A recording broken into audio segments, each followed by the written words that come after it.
আমি যেহেতু নতুন প্ৰজন্মৰ ল'ৰা ছোৱালী আমি জুবিনদাৰ এইকেইটা কথা আমি সদায় মানিম বুলি চবে প্ৰতিজ্ঞা লওক। অসমীয়া বঙালীলৈ হিন্দু মুছলিমলৈ অসমত অন্তত এতিয়ালৈকে একো উৎপাত হোৱা নাই তেনেকুৱা। বেলেগ জেগাত হৈছে, আমাৰ ইয়াত নহয়। আৰু ইনফেক্ট মই থকালৈকে নহয়। চব ল'ৰা ছোৱালীক কওঁ, মই বোলো এইবোৰ ধৰ্ম চৰ্মবোৰ বাদ দে, ছচিয়েলিষ্ট নিজে কাম কৰ, লোকৰ কাৰণে কাম কৰ, তই নিজে ভালে থাক, লোককো ভালে থাকিবলৈ শিকা।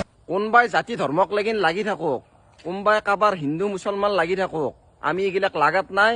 আমি নতুন প্ৰজন্ম, আমি গতিকে জুবিনদাৰ নীতি আদৰ্শ আমি পালন কৰিম, আমি মানি চলিম।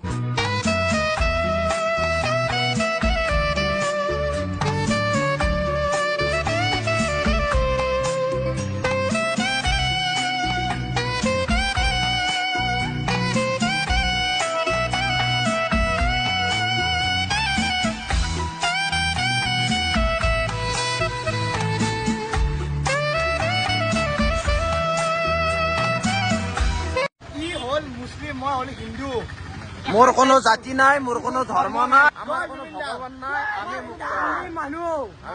আমি সবাই দেশ খৰাব পাৰো।